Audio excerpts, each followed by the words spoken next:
Miller Motorsports Park may be officially listed as a desert circuit, but there's mountains around to be sure. These are the Ochres, and that big T stands for Tooele, Utah, the town at its southern end. That is the official home of Miller Motorsports Park, a great little town, but you want to make sure you get out to this track and watch some of the great racing, including what's going on here this weekend, the 8th round of the Dodge Viper Cup. Michael von Quillick currently running in 7th spot right now and having himself a very competitive run. It's an interesting story for Michael, I think, in the fact that it didn't start with a passion for racing. It started with a passion for Vipers, is how he ended up racing. So we asked him a bit earlier, how did you get involved with your other love affair? Well, it started with the Viper. When the 06 Coupe came out as a prototype, I took a look at that car and it melted my heart. And I just imagined myself buying one of those cars. I did, and then a friend of mine I bumped into that I didn't know, and he became a friend, told me about Viper days. And I wanted to get back in the track, so I did, and that was in 06, and everything just kind of molded together. And when Dodge announced the Viper Cup series, I thought, oh my gosh, this is a chance I can really get into some real racing. And I did, and it's been the best decision we ever made. We're having a blast. So it's kind of in my DNA. I just love cars and I love racing. So it's a treat, and thanks to Ralph Giles for really spearheading this and putting this series together. It's a dream come true. You know, my goal is to make him just go really fast. And he's doing it, he's successful, and he's got a great sense of humor throughout the whole endeavor, and we're working our fannies off. But it's fun. We're having a blast doing it together. Boy, that's a perfect snapshot of the paddock in the Dodge Viper Cup. They're intense competitors on the track, as we see right here. Look at that move there as Galern goes underneath Ms. Bogan. But you get out of the cars, peel the helmets off, and everybody is truly a family here, and it's absolutely great. But I'll tell you, Tom, you get those helmets on, and this is what unfolds. Some serious stuff. Look at that attempt with 3 abreast down into 1. We've seen 2 not work. Whoa! That's the result. Eric Galern nearly pulled off the hero move of the weekend, but that's what happens in the exit of turn number 1. You turn in early, you're going to run out of road, and Eric Galern made it spectacular there for a moment. Good bit of heads-up driving by the other 2, Solberger and Connie Bogan. They're still locked in action. Absolutely. They were very alert when that happened and were able to avoid it and not lose touch with each other and keep this battle around. And look at Connie. Oh, Solberger, a little wide of the apex, and Connie just stoves it down the inside and makes it work. Beautiful pass by Connie. Look at Solberger trying to exit, carry every bit of speed. See if he can make a counter move here up into the attitudes. Not close enough. Connie Bogan, great bit of driving there, held her line and kept on the throttle and said, how's this going to work out? It became a battle of wills there, as Solberger said, well, Connie, I got nothing for you on this one. But that battle's still going on. Meanwhile, let's go to Charlie Putton in that wreckstuff.com car, Jeff Courtney's. He finds himself in another battle with Verges. Yeah, Verges has just been relentless, and these 2 have been in lockstep for a while now. And every time Verges has upped the ante a little bit, as we look back from Charlie sitting in 3rd, every time Verges has upped the ante a little bit, Charlie has responded and been able to make something of it here. But, Tom, I'm starting to see what looks like possible some raindrops on that camera. That was inevitable. We knew it was going to happen, and you can see it there from the back of Charlie Putman's car. It's just a matter of time. When that rain hits the ground, it's going to come heavy and fast. It always does in Utah. You know, weather is always dramatic here, even the rain. Meanwhile, Charlie Putman doing his best to keep that 90 car behind him for now. Oh, but Verges makes the big look now.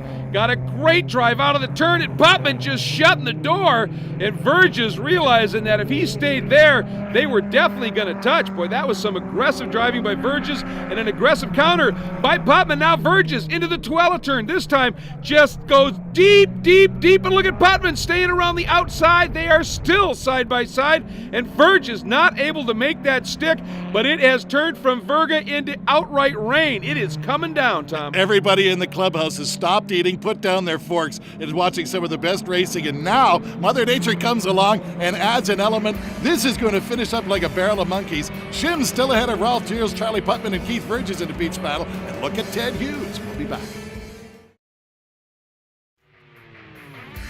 Welcome back to the 8th round of the Dodge Viper Cup at Miller Motorsports Park. That's what it looked like a few moments ago, but the complexion of this race has changed completely, as it is now a wash. in rain here at Miller Motorsports Park, and Putman with Verges still right there. Look at the sheets of water just piling off of Verges' windshield as he's following Putman around. Some of that's being blown sideways by the wind, some of it's just coming off of Putman's car. This is intense stuff. That's unbelievable. We've got sunshine, rainbows, pelting rain, all on the same 500 acres. Hey, this is Miller Motorsports Park. You know, the Dodge boys, imagine the aerodynamic engineering this. They did a lot of testing for this particular car. Now in this rain, you can actually start to see it as the water comes sheeting off the back of these cars. It's, you know, one thing, Greg, we've never seen this before. Well, it's like sitting in a wind tunnel and just watching the aero effect, as you said. And let's keep in mind, folks, they're running on slicks and hot slicks as well. And this is what they're dealing with. You can see Putman is closing in on Ralph Gilles, and Verges is heaping the pressure on. Verges, a big moment. He saved it, but that lost him a couple of car lengths in a big hurry. But Putman in these conditions is closing on Gilles in the battle now for second place. And the interesting thing is, Tom, there's maybe nothing more beautiful than a desert rain, but nothing more confounding either, because as you said, you've got sun, you've got rain, you've got dry, you've got damp, and you've got spins. And you got Miller. I mean, Miller will bite you in the dry. So all of these things converging. You see Jim Stout goes around. For what reason? Well, because his Michelins finally ran out of that heat. This tire, designed particularly for this car in this season, everybody praises it, but it's not going to work when you've got standing water on the track. Absolutely not. I mean, you need one, you channel the water out. That's what the grooves in a rain tire do as Shim starts his last lap. But it's heat that makes grip, even with the channeling of a grooved rain tire. And when that goes away, you're in trouble. Shim's, this is a huge opportunity for him. If he can keep it on the track for this final lap, Tom, and he's backed off his times, he's being pretty smart about it. If he can do that with Keating struggles, he's going to take a huge leap in terms of solidifying his point lead. But this battle is awesome for second. Gilles and Putman taking a look up the inside. Gilles covers it this time, but Charlie Putman is determined. Now's the time for both of these guys to be the professionals they are. You know, the conditions are impossible to predict from corner to corner. They just have to have heads up, and hey, what a way to end round number 8 on the last lap. And this is when you find out who's truly got the feel, who's got that seat of the pants ability to say, I've got grip or I don't have grip, and adjust accordingly. And these two guys doing an absolutely brilliant job. But as I say that, Gilles just a little bit too hot. And that was all pressure from Putman. And that was a smart move by Charlie. Did you see he didn't tuck in tight, thinking Gilles might come on? He stayed with his line to get the exit speed onto this dry bit of track. I think when Putman saw Gilles' car move like that, he said he was waiting for his to move, just like that, as he lost grip going down the attitudes. Meanwhile, Ryan Shims is within 3 corners of getting the job done, consolidating his lead in the championship and making it a double weekend as in terms of wins at this Dodge Viper Cup Owners Invitational number 11. Well, he came into this weekend tied with Keating, and he runs a little wide. That's hard-packed gravel over there, and he gathers it up. Let's see, did anybody get close enough? No, he's got some room. He just has to get it through this last corner here. Never has release been more diabolical. And he gathers it up, gets it now onto the front straight, and he should be able to drive it down and pick up, I was going to say, his 4th win of the year. Nobody else has more than 2. So Shim's doing an absolutely superb job. Here's that battle for second, and it was Putman, obviously, with Gilles off. And Putman able to make it work as they come underneath the final checkered flag here of this Miller Motorsports Park doubleheader weekend. So Ryan Shims sweeping the weekend. Charlie Putman coming out on top of that great battle for second with Gilles. Verges a relentless 4th place. And Ted Hughes bringing it home with a 5th place finish. Connie Bogan gets her 8th top 10 of the year. Here's the points now. Came in 6 points behind was Keating. Now it's expanded big time. And Ryan Shims looking awfully good with 2 rounds to go in this championship. What a great season this young man has put together. And Tom Natchew, of course, was down in Victory Circle and watched Mr. Shims getting out. Tom? Well, Ryan Shims, your last word to us just before you commence this thing was, I got a championship to win here, and if I get a chance to lead this thing, I'm going to do it.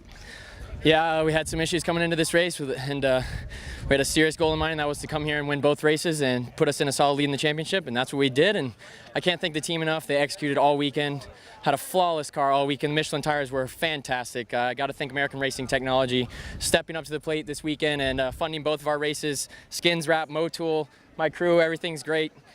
I couldn't be happier. I've got to ask you, at the end of the race, the rain really started to come down seriously. How did that affect your driving? You know, the rain really blew in about I guess about 80% through the race, and it came and went in a flash, and it was instant rain line in one lap, and then it dried up. That's desert racing, I guess. So.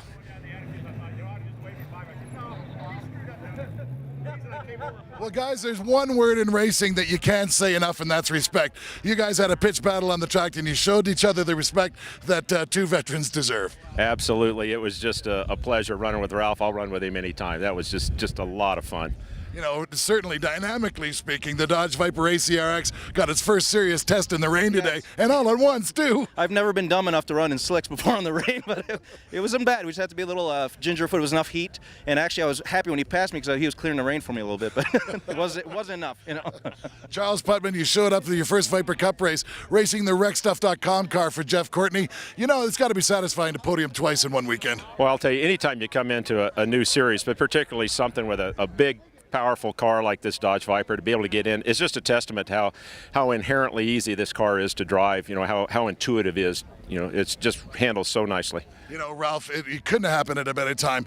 Kuno Whitmer wins in front of all of these Dodge fans at the 11th Invitational, and then to have a battle like that at the end of the day, man, you couldn't have written a better script. It's a dream weekend, and have all these fans around us. Go Viper! Oh, some great celebrating going on. And when you do a race like this in front of that kind of pressure with that crowd and in these trying and testing conditions, it makes a podium celebration so much more special. And for this young man atop the podium, that's why when the race ended, he took a moment to do this. Never really seen Ryan do one of these before. He's always wanted to save the equipment, save the tires, but he comes out of here with a big point lead, and so he feels like he can celebrate a little bit. That puts all kinds of pressure, Greg, on rounds number 9 and 10 at Pahrump, Nevada. Well, absolutely, and even though he's got that big points lead now over Keating, there's 150 plus points still to be had in those final 2 rounds, so it's not over yet. So this celebration is warranted. Make sure and join us there. Take care, everybody.